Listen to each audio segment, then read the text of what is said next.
Hace unas semanas atrás, nosotros detuvimos momentáneamente la serie de estudios que habíamos estado llevando por meses en el Evangelio de Marcos para hablar acerca de la tibieza espiritual. El Señor ha puesto una carga en nuestro corazón en ese sentido. ¿Por qué algunas personas que profesan ser creyentes parecen estar empantanadas en su vida espiritual? Eso nos llevó a considerar hace 2 semanas un texto que se encuentra en la segunda carta a los Corintios, donde el apóstol Pablo nos dice que el proceso de santificación del creyente avanza en la misma medida en que contemplamos la gloria de nuestro Señor Jesucristo, tal como es revelada en el Evangelio. Contemplando su gloria, dice Pablo, somos transformados de gloria en la misma imagen del Señor. Y el principio espiritual que está detrás de la enseñanza de ese texto es que todo el mundo termina pareciéndose al objeto de su adoración. Tú te conviertes en lo que adoras. Es por eso que el tema de la idolatría es tan crucial como vimos la semana pasada. Y debo aclarar que al hablar de idolatría no debemos pensar en un grupo de paganos ignorantes postrados delante de la estatua de un dios. No, todo aquello que suplanta a Dios en el centro de nuestros afectos es un ídolo. Puede ser una persona, puede ser una posesión, puede ser una actividad. Cualquier cosa que nosotros deseemos más de lo que deseamos a Dios. Eso es idolatría. Y mis hermanos, en la misma medida en que nosotros permitimos que Dios sea desplazado del centro de nuestros afectos por esas otras cosas, en esa misma medida disminuye nuestra capacidad de ver la gloria de Cristo y nuestro proceso de santificación es obstaculizado.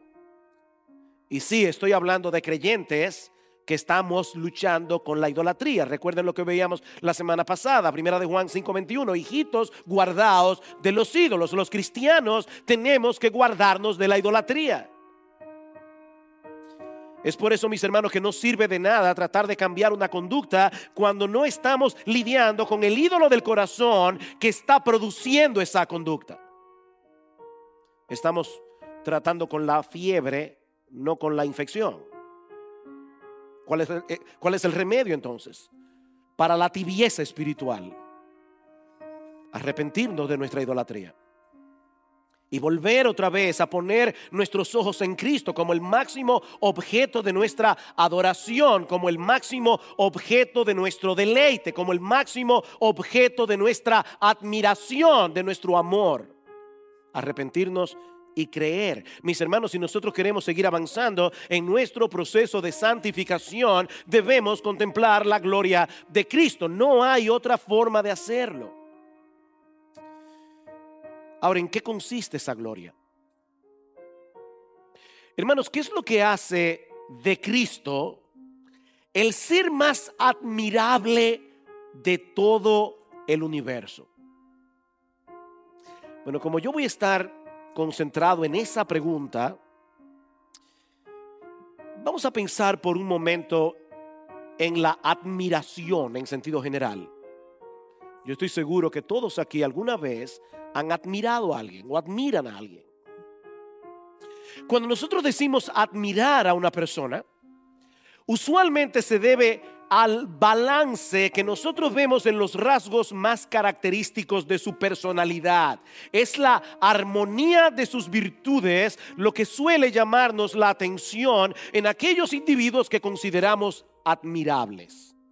Por ejemplo, si alguien es determinado y posee fuertes convicciones, pero al mismo tiempo carece de compasión, carece de ternura, cuando habla lo hace con aspereza y siempre dando la impresión de que nunca se equivoca, es posible que algunos aprecien ese rasgo de carácter, su determinación, pero es muy difícil que lleguemos a admirarlo como persona. Hay un desbalance ahí. Y lo mismo ocurre en el caso contrario. Si alguien es amable, dócil, llevadero, pero es al mismo tiempo una veleta que hoy dice una cosa y mañana dice otra para estar bien con todo el mundo, difícilmente lleguemos a sentir admiración por él. Lo que trataré de demostrar en esta mañana, mis amados hermanos y amigos que están de visita hoy aquí, es que la gloria de nuestro Señor Jesucristo consiste en lo que Jonathan Edwards, un gran teólogo americano que predicó un sermón del mismo pasaje que yo voy a predicar en esta mañana hace 250 años, es lo que Jonathan Edwards llamó una admirable conjunción de excelencias diversas que solo se encuentra en Cristo y en nadie más. Es una compleja armonía que hace de Cristo un ser absolutamente único, absolutamente incomparable. Eso es lo que yo quiero demostrar en esta mañana. Y todo eso con el propósito de que nosotros seamos irresistiblemente atraídos hacia Cristo, irresistiblemente atraídos a Cristo, y así poder luchar eficazmente contra los ídolos de nuestro corazón. Esa es mi tarea, eso es lo que yo pretendo hacer en este mensaje al considerar el capítulo 5 de Apocalipsis que leímos hace un momento. Y los invito por favor a ir de nuevo a Apocalipsis capítulo 5. Ahora, antes de pasar al estudio directo de este texto, yo quisiera señalar por lo menos dos cosas. La primera es que el libro de Apocalipsis posee un género literario muy particular en el que abundan los símbolos y figuras. Es un recurso que usa el autor para mostrarnos la verdad en una forma más memorable, en una forma más impactante. Muchas veces hemos usado este ejemplo. No es lo mismo un titular en el periódico que diga la corrupción está en todos los estratos del gobierno, a decir el pulpo de la corrupción arropa el palacio. Eso es un lenguaje más memorable, es un lenguaje más impactante, y ese es el lenguaje que usa Juan aquí. Y esto no fue una declaración política, es una declaración literaria. Cójala como usted quiera. Es por eso, mis hermanos, que muchas personas consideran el libro de Apocalipsis un libro difícil de entender. Hay personas que se amedrentan con el libro de Apocalipsis y sin querer obviar las dificultades que presenta el estudio de este libro, lo cierto es, mis amados hermanos, que la Biblia misma nos da la clave para que nosotros podamos interpretar todos esos símbolos y figuras que aparecen en el Apocalipsis, sobre todo en algunos de los libros proféticos del Antiguo Testamento. Por otra parte, también debo señalar que no es mi intención exponer exhaustivamente el capítulo 5 de Apocalipsis, sino más bien concentrarnos en la forma como Cristo es presentado simbólicamente en los versículos 5 y 6 de Apocalipsis capítulo 5. Sin embargo, todos sabemos, ¿verdad?, que un texto fuera de contexto viene a ser un pretexto. Es necesario que nosotros veamos esos dos versículos en su contexto más inmediato, por lo que debemos detenernos unos minutos en el primer elemento que llama nuestra atención en este pasaje de Apocalipsis 5, y es un libro sellado con 7 sellos que nadie era digno de abrir. Versículos 1 al 3 dice: y vi en la mano derecha del que estaba sentado en el trono. Esta es una continuación de la visión que Juan comienza a narrar en el capítulo 4. Un libro escrito por dentro y por fuera, sellado con 7 sellos. Y vi a un ángel poderoso que pregonaba a gran voz: ¿quién es digno de abrir el libro y de desatar sus sellos? Y nadie, ni en el cielo, ni en la tierra, ni debajo de la tierra, podía abrir el libro ni mirar su contenido. En la época del apóstol Juan, los libros no eran generalmente como estos. Habían algunos que se llamaban códices, pero los libros no eran generalmente como los que nosotros tenemos en el día de hoy, sino que más bien eran rollos de papiros que para leerlos había que desenrollarlos. Eran rollos. Cuando se trataba de un documento legal, esos rollos eran sellados, de manera que solo podía ser abierto por una persona autorizada. En algunos casos, el documento era de mucha importancia y por eso se usaban varios sellos como una manera de hacer doblemente oficial un documento oficial. Por ejemplo, se dice que el testamento del emperador Vespasiano, el emperador romano Vespasiano, estaba sellado con 7 sellos. Ahora, ¿cuál es el contenido de este rollo que aparece en Apocalipsis capítulo 5 y por qué era un libro tan importante? Bueno, al comparar este texto con otros pasajes de las Escrituras, sobre todo en el libro de Daniel, Isaías, Ezequiel, vemos que este libro contiene todo lo que Dios ha decretado que suceda a lo largo de la historia, luego de la muerte de Cristo en la cruz, su resurrección y su ascensión. Este libro es un sumario, un resumen de los propósitos de Dios para la redención de su pueblo y para el juicio de los impíos. Y esto viene a ser evidente a medida que los sellos son abiertos en el mismo libro de Apocalipsis a partir del capítulo 6. Es un libro que contiene palabras de juicio y palabras de salvación. Juicio contra el mundo rebelde y pecador que desafía a Dios y persigue a su pueblo. Salvación para todos aquellos que han descansado únicamente en Cristo para el perdón de sus pecados. El profeta Ezequiel tuvo una visión similar a la de Juan, y él la describe en los versículos 9 y 10 del capítulo 2. Dice que él vio un rollo que estaba escrito por dentro y por fuera. Y dice que en él estaban escritas lamentaciones, gemidos y ayes. Este libro contiene la clave para la ejecución de los propósitos de Dios para todas sus criaturas humanas y angélicas, creyentes e incrédulas. Pero hay un problema. Juan contempla en su visión a un ángel poderoso que aparece en la corte celestial lanzando un reto al universo a gran voz.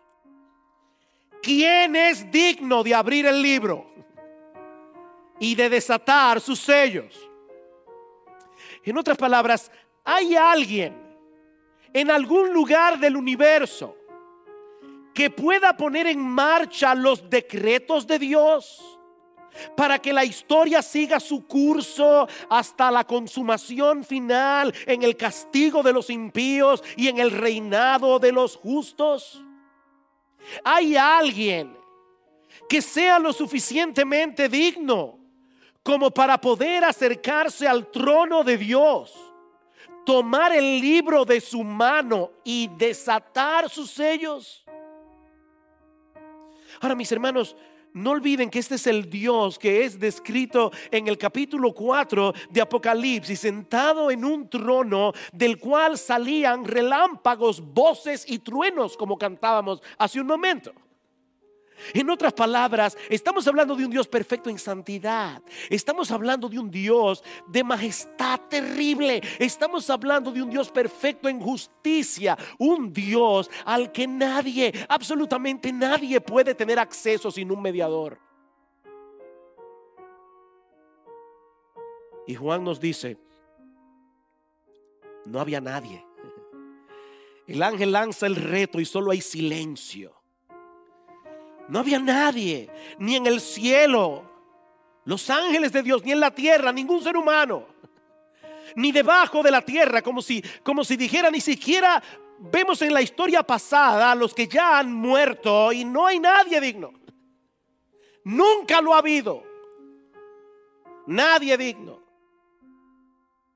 que pueda acercarse al trono, tomar el libro y desatar sus sellos. Dice Juan que ni siquiera podían mirar el libro. Ni los ángeles de más alto rango que están alrededor del trono podían hacer eso. Nadie es lo suficientemente digno como para poder poner en marcha los decretos de Dios. De ahí la angustia de Juan en el versículo 4. Y yo lloraba mucho, porque nadie había sido hallado digno de abrir el libro, ni de mirar su contenido. Juan está angustiado en gran manera, porque mis hermanos, si este libro no es abierto, los decretos de Dios serán frustrados. a menos que alguien pudiera tomar el libro, romper sus sellos, los propósitos redentores y judiciales de Dios no tendrían cumplimiento. ¿Saben lo que eso significa, mis hermanos? Que todos aquellos que violaron impunemente su ley moral, todos aquellos que maltrataron a su pueblo, todos los que blasfemaron su nombre, todos los que trataron de obstaculizar el avance del evangelio quedarán sin castigo. ¿Saben lo que eso significa para el pueblo de Dios? No habría esperanza alguna para nosotros si no se abre ese libro. No habría segunda venida. No habría cielos nuevos y tierra nueva. El paraíso que Adán y Eva perdieron por su desobediencia nunca sería recobrado. Todas las grandes promesas de Dios reveladas en su palabra serían palabras al viento, y Satanás y sus huestes demoníacas se saldrían con la suya. Cientos de miles de oraciones que cientos de miles de creyentes han estado elevando al trono de Dios a través de los siglos quedarían sin respuesta si este libro no es abierto. Así que Juan no estaba angustiado porque nadie podía satisfacer su curiosidad acerca de la escatología. No.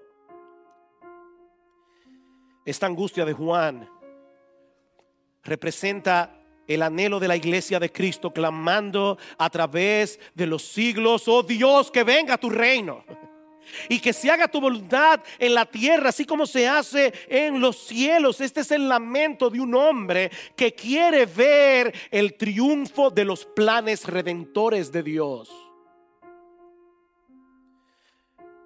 Pero entonces uno de los ancianos que estaba alrededor del trono se acerca a Juan para darle una buenísima noticia. Hay uno, solo uno, con la autoridad y la dignidad necesarias para acercarse al trono, tomar el libro y romper sus sellos. Y mis hermanos, de verdad yo creo que Apocalipsis capítulo 5 es uno de los pasajes más impresionantes de toda la Biblia. Versículo 5.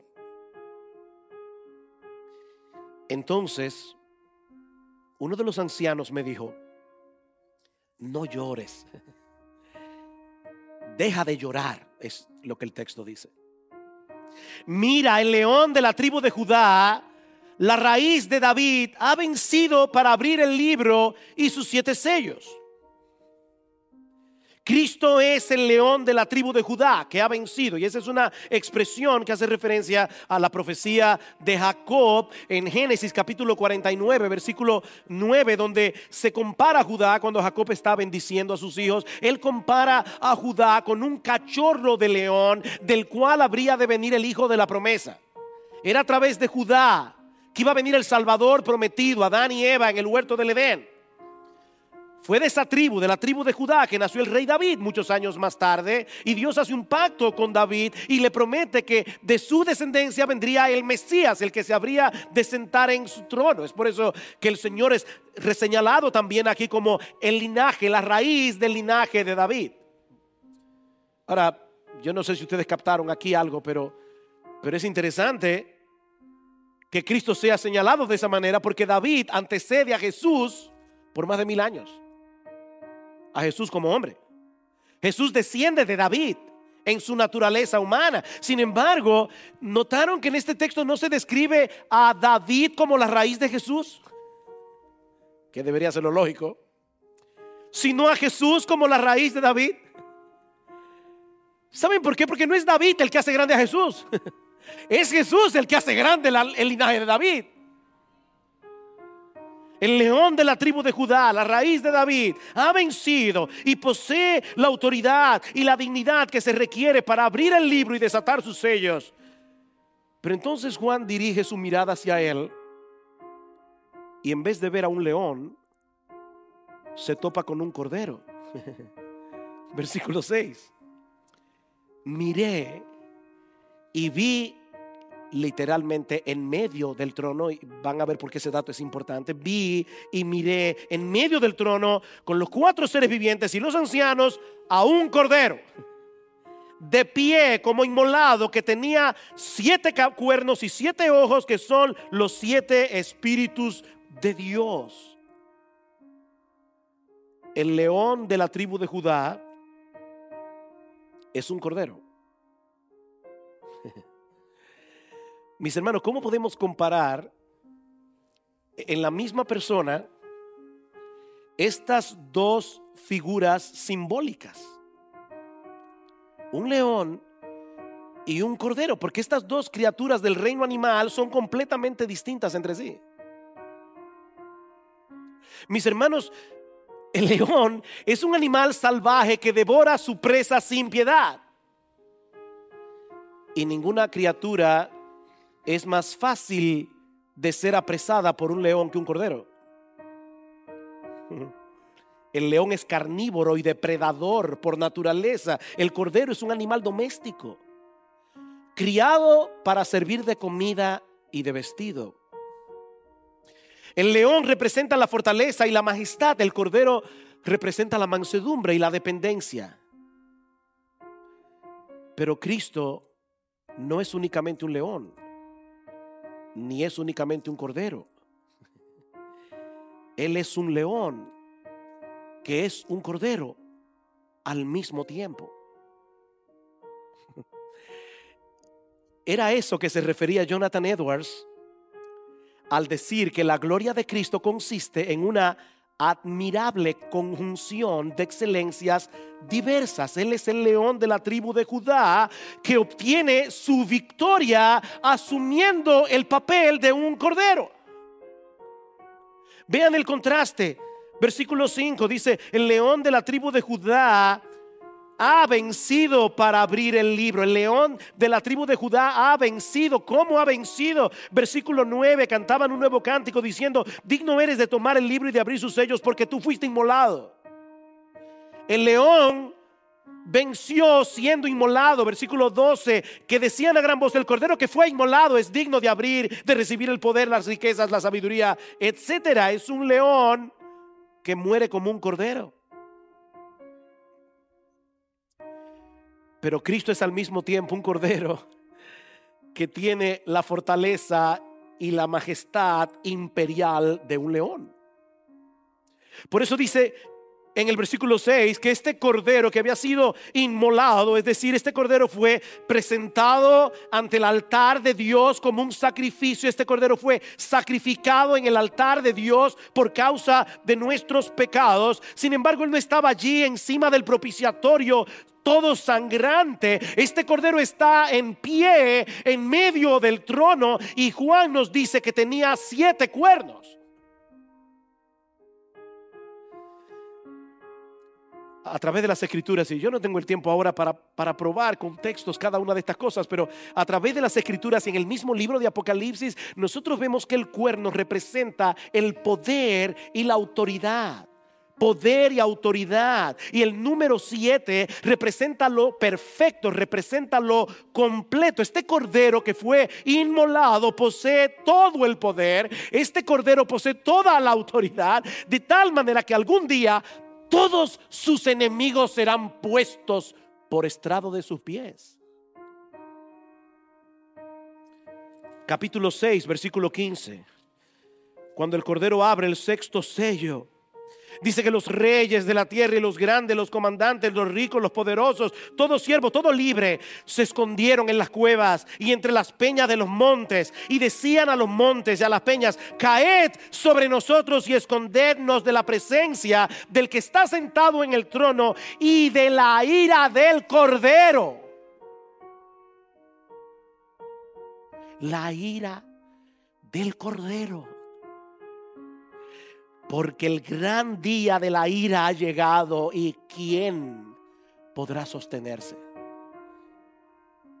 Y en Apocalipsis capítulo 17 versículo 14 dice que los reyes pelearán contra el cordero y el cordero los vencerá, porque él es rey de reyes y señor de señores. Nadie puede con este cordero que es al mismo tiempo un león. Pero nadie es más tierno, ni más compasivo, ni más misericordioso que este león que es al mismo tiempo un cordero. De hecho, noten otra vez el contraste. Dice en el capítulo 6, versículo 15,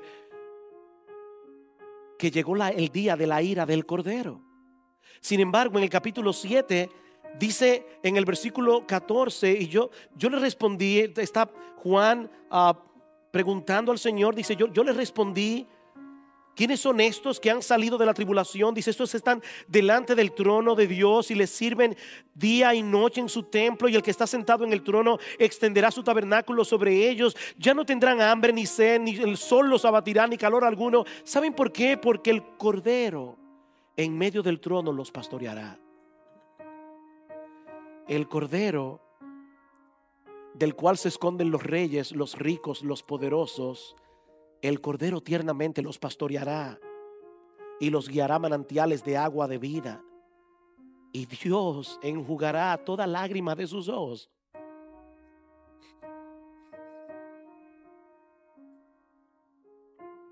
Ellos no están temblando delante del cordero. Dice en el versículo 9, vi una gran multitud que nadie podía contar, de todas las naciones, tribus y pueblos y lenguas, de pie delante del trono y delante del cordero, vestidos con vestiduras blancas y con palmas en las manos. Ellos estaban delante del cordero, de ese cordero que atemoriza a los reyes.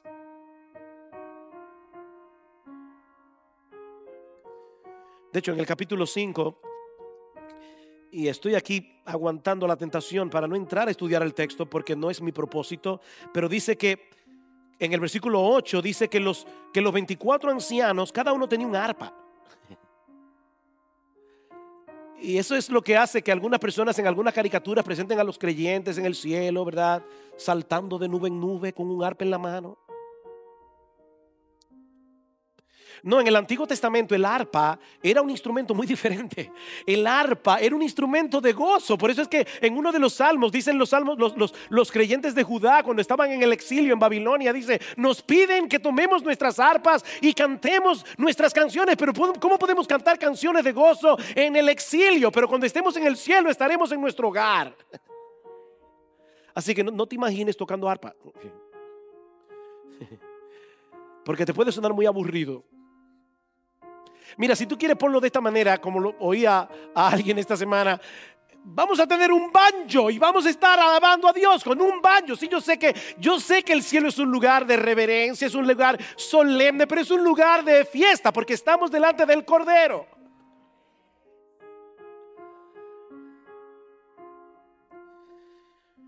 Queridos hermanos, lo que Juan nos está presentando aquí es que en la persona de nuestro Señor Jesucristo se conjugan al mismo tiempo un conjunto de características que ninguna otra persona del mundo posee. Nadie, Él es único, Él es incomparable. Él es Dios, Él es la segunda persona de la Trinidad y al mismo tiempo Él es hombre. Eso es más que evidente en los capítulos 4 y 5 de Apocalipsis. Si comparamos estos capítulos, en el capítulo 4 Juan nos dice en el versículo 2 que él vio un trono en los cielos y a uno sentado en el trono, en una obvia referencia a Dios el Padre. Y luego comienza a describir a un grupo de criaturas que se encuentran alrededor del trono y delante del trono adorando a Dios. Pero cuando se describe al Cordero en el capítulo 5, dice literalmente que él está, como dice la Reina Valera, en medio del trono y de los 4 seres vivientes, y en medio de los ancianos un cordero como inmolado. Todos están alrededor del trono, pero él está en el trono, en el medio del trono, porque él es Dios. En el capítulo 4 vemos a las criaturas celestiales adorando a Dios.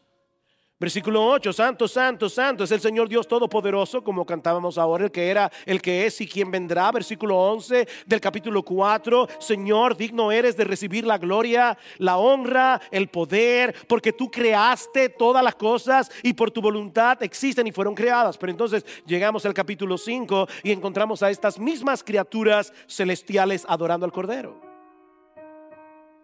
Versículo 9, digno eres de tomar el libro y de abrir sus sellos, porque tú fuiste inmolado. Versículo 12, el Cordero que fue inmolado, digno es de recibir el poder, las riquezas, la sabiduría, la fortaleza, el honor, la gloria, la alabanza, y a toda cosa creada que está en el cielo, sobre la tierra y debajo de la tierra y en el mar, y a todas las cosas que en ellos hay. Oí decir, no pierdan de vista el contraste, hermanos. En el capítulo 4 Dios es adorado como el creador de todas las cosas. En el capítulo 5 vemos a todas las cosas adorando al Cordero. A todas las cosas que en ellos hay, oí decir al que está sentado en el trono y al Cordero, sea la alabanza, la honra, la gloria y el dominio por los siglos de los siglos. De manera que Cristo es Dios y como tal posee todos los atributos que hacen que Dios sea Dios. Él es eterno, Él es inmutable, Él es autosuficiente, Él es todopoderoso, Él es omnisciente, Él lo sabe todo, Él es perfectamente santo, Él es perfectamente justo, Él es perfectamente bueno, Él es más sublime que todos los cielos, porque Él creó todos los cielos para su gloria, pero descendió y se hizo hombre. De manera que en Cristo se conjugan en la misma persona una exaltación infinita y una condescendencia infinita. Él es el Cordero que fue inmolado, muriendo en lugar de los pecadores en la cruz del Calvario. En Cristo se conjugan una justicia y santidad infinitas con una gracia y misericordia infinita. Y eso sí es raro encontrar en una misma persona. Por eso había una niña que oraba y decía: ay, Señor, haz que los malos se vuelvan buenos y que los buenos sean más agradables. Pero Cristo es infinitamente bueno. Y al mismo tiempo Él es infinitamente misericordioso. Mis hermanos, Cristo aborrece el pecado con todo su ser. Él aborrece, Él odia, Él abomina el pecado, cada pecado. Y la Biblia presenta a Jesús como aquel juez del universo que ha de juzgar a los pecadores. Y Él, dice la Biblia, no tendrá por inocente al culpable. Pero aún así, Él decidió amar a pecadores y derramar sobre ellos su gracia a través de un costosísimo plan de redención que hace posible el perdón de nuestros pecados sin pasar por alto su justicia, porque el justo murió por los injustos para llevarnos a Dios. Hermanos, piensen en esto. Jesús ama a su Padre. Él ama a su Padre. Él se deleita más que nada en la comunión con su Padre. Pero al mismo tiempo, Él viene a dar su vida para rescatar a aquellos que aborrecían a su Padre.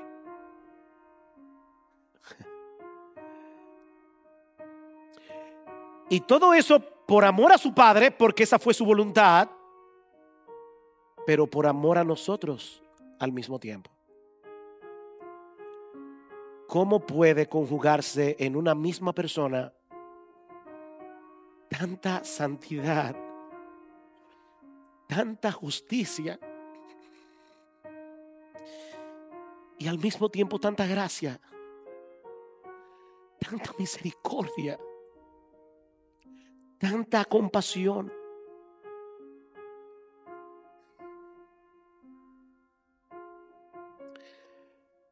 En Cristo se conjugan una profunda reverencia hacia Dios, siendo Él al mismo tiempo igual a Dios. Es de esa forma que Pablo exhorta a los filipenses a que sean más humildes. Dice, tengan ustedes esa misma forma de pensar que hubo también en Cristo Jesús, que siendo en forma de Dios, y ya hemos explicado otras veces esa expresión griega morfe, thutheu, en griego morfe, no es una forma externa, es en el griego la palabra morfe, la palabra forma, señala ese conjunto de características que hacen que una cosa sea esa cosa y no otra cosa. O sea que cuando Pablo está diciendo allí, Cristo era en morfe de Dios, en forma de Dios, él está diciendo, él era Dios. Él tenía todas las características que hacen que Dios sea Dios. No estimó el ser igual a Dios como cosa que aferrarse, sino que se despojó a sí mismo, tomando forma de siervo, hecho semejante a los hombres. Estando en la condición de hombre, se humilló a sí mismo, haciéndose obediente hasta la muerte, y muerte de cruz. Él es igual a Dios porque es Dios, pero al mismo tiempo, por obediencia a su Padre, decide ir a la cruz. Es igual a Dios, pero se postra en reverencia para orar delante de él, como dice en Lucas capítulo 22 versículo 21. Como Dios, él posee dominio absoluto sobre todo lo creado. Lo demostró muchas veces durante su ministerio terrenal, manifestando su poder sobre los demonios, manifestando su poder sobre la naturaleza. Cristo es Dios, él posee dominio universal, pero asume una naturaleza humana, y en esa naturaleza él depende enteramente de su Padre Celestial. Él es digno de toda gloria y de toda adoración, pero decide soportar con paciencia que sus criaturas le escupan, que sus criaturas lo golpeen, que sus criaturas lo coronen de espinas, se burlen de él. Y tú y yo sabemos muy bien lo difícil que es para cualquiera de nosotros ser maltratado injustamente. Y sin embargo, el león de la tribu de Judá, por amor a ti, por amor a mí, se dejó llevar como un cordero al matadero.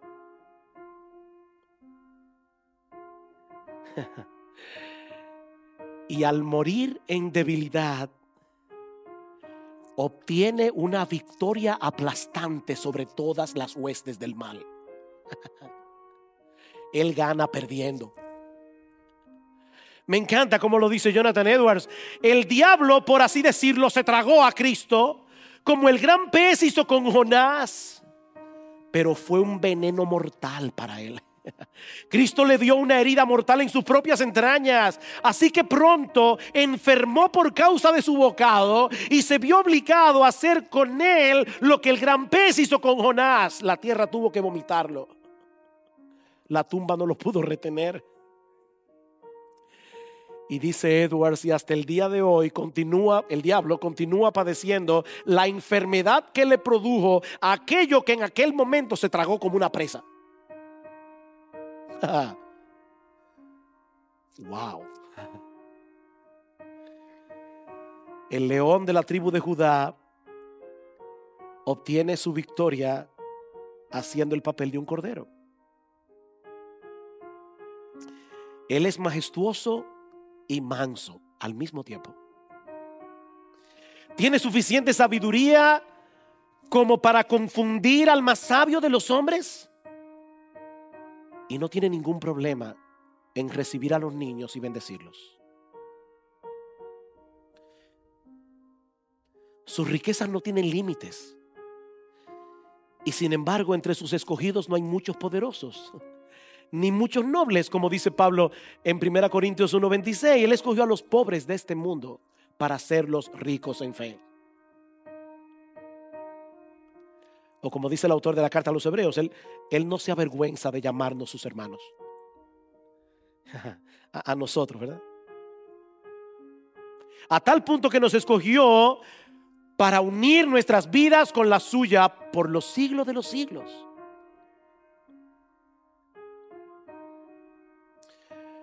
Todos sabemos lo que suele ocurrir cuando un ser humano tiene o más dinero, o más educación, o más conocimiento, o más lo que sea. Todos sabemos eso. La tendencia del ser humano es a colocarse en un pedestal, es a mirar como inferiores a todos los que no tienen lo que él tiene.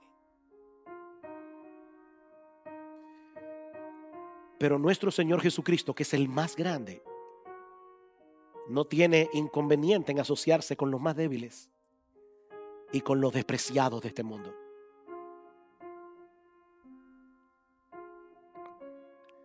Y mis hermanos, créanme, yo podría seguir y seguir y seguir poniendo un ejemplo tras otro, pero yo creo que estos son suficientes para mostrar esa compleja armonía que hace de Cristo un ser absolutamente único y absolutamente incomparable.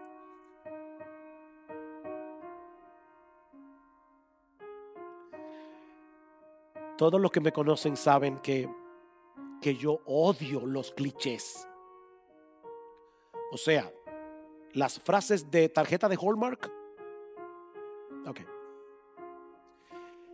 Yo no quiero sonar a cliché en esta mañana. Pero hermanos, qué glorioso es conocer a Cristo. Qué glorioso es tener un Salvador como Cristo, tan majestuoso y tan manso, tan santo y tan lleno de gracia, tan grande y tan condescendiente, tan trascendente y tan inmanente, tan fiero como un león y tan tierno como un cordero. ¿Acaso no debería Él ser el máximo objeto de nuestro amor, de nuestra confianza y de nuestra adoración?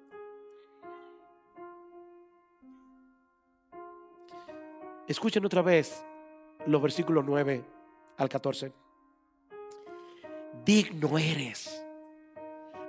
eres de tomar el libro, de abrir sus sellos, porque tú fuiste inmolado y con tu sangre nos has redimido para Dios de todo linaje y lengua y pueblo y nación.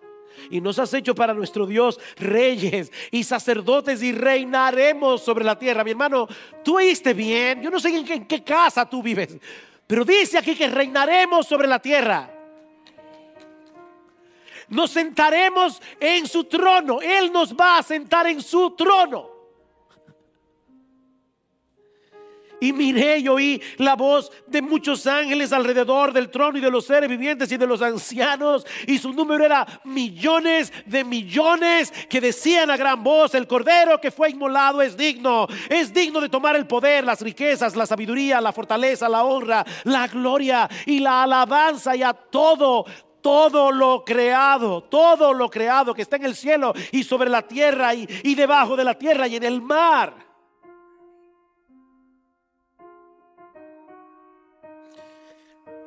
Y a todas las cosas que en ellos hay, oí decir al que está sentado en el trono y al Cordero: sea la alabanza, la honra, la gloria y el poder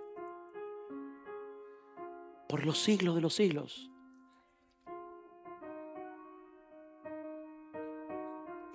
¿Saben, hermanos? Perdón. Esa será nuestra perspectiva de la gloria de Cristo cuando nosotros estemos en su presencia. Tú vas a ver a Cristo así si tú eres creyente. Y tú vas a adorar, tú vas a estar en ese coro. Y yo no sé si ahora se te salen gallos. Allá tú vas a cantar mejor que Pavarotti. Tú vas a cantar mejor que María Cala. Tú vas a ser increíble. Tú vas a estar allí en ese coro cantando y alabando al Cordero. Sin embargo, Dios le dio a Juan esta visión y el Espíritu Santo lo inspiró para que él dejara eso por escrito en un libro, para que nosotros ahora podamos ver a Cristo por la fe de esa forma. No, Dios no quería que nosotros tuviéramos que llegar al cielo para ver eso. Él lo dejó allí para que tú y yo, con los ojos de la fe, podamos ver a Cristo reinando soberano en el trono del universo. Mis hermanos, Cristo no será más digno de adoración cuando nosotros lleguemos al cielo. Él es digno de adoración ahora.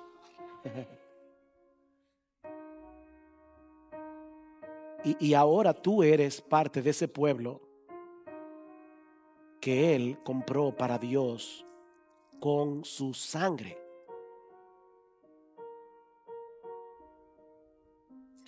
Sí, nuestro entendimiento de todas esas cosas es muy limitado de este lado del cielo, y nuestro pecado muchas veces oscurece nuestra visión, pero ¿saben qué, hermanos? Lo que Dios nos ha revelado en su palabra acerca de la gloria de nuestro Salvador es suficiente para que nosotros ahora podamos ser transformados de gloria en gloria, contemplando su gloria en la misma imagen, contemplando esa admirable conjunción de excelencias diversas que solo se encuentran en Cristo.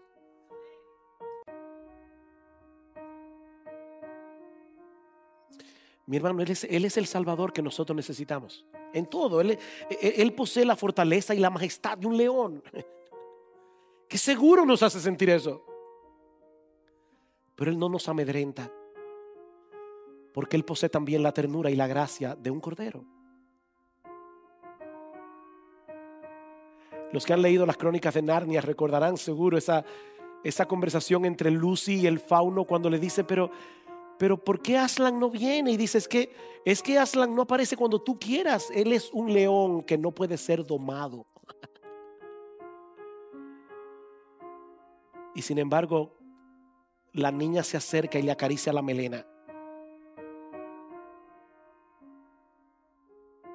Hermanos, esto debiera ser increíblemente consolador para el pueblo de Dios.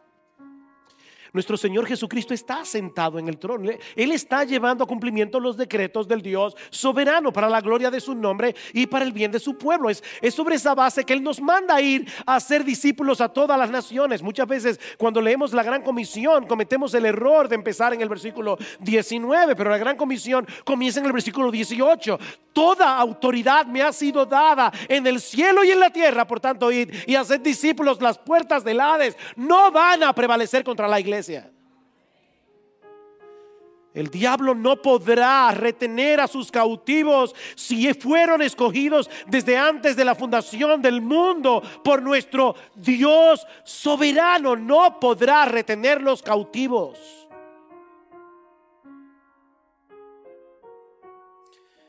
Oh, mi hermano, no permitas que las cosas de este mundo desvíen tu mirada hacia otros salvadores. Nuestro Señor Jesucristo es absolutamente único y es absolutamente incomparable. Y mi amigo, si tú estás aquí sin Cristo, yo quiero dejar una pregunta en tu corazón. ¿Qué es eso que estás disfrutando de este mundo, que es tan fantástico que tú eres capaz de intercambiarlo por Cristo? ¿Qué es eso? Mi amigo, destruye tus ídolos. Destruye tus ídolos, porque solo hay uno que es digno. Hay solo uno que es digno de ser adorado. ¿Sabes por qué el Padre no quiso abrir los sellos Él mismo?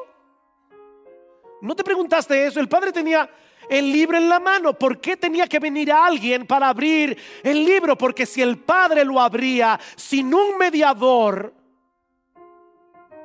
en ese libro solo habría palabras de juicio escritas. No, ese libro tenía que ser abierto por el Cordero que fue inmolado, para que pudiera ser al mismo tiempo un libro de redención y un libro de juicio. Mi amigo, por eso fue que Cristo se hizo hombre. Por eso murió en una cruz, resucitó al tercer día, para que todo aquel que en Él cree no se pierda, mas tenga vida eterna. Él es el Cordero que fue inmolado para quitar los pecados del mundo. Él fue inmolado, pero Él está de pie delante del trono de Dios, porque la muerte no pudo retener al león de la tribu de Judá. Y hoy ofrece libremente, gratuitamente, por gracia, salvación y vida eterna a todo aquel que cree.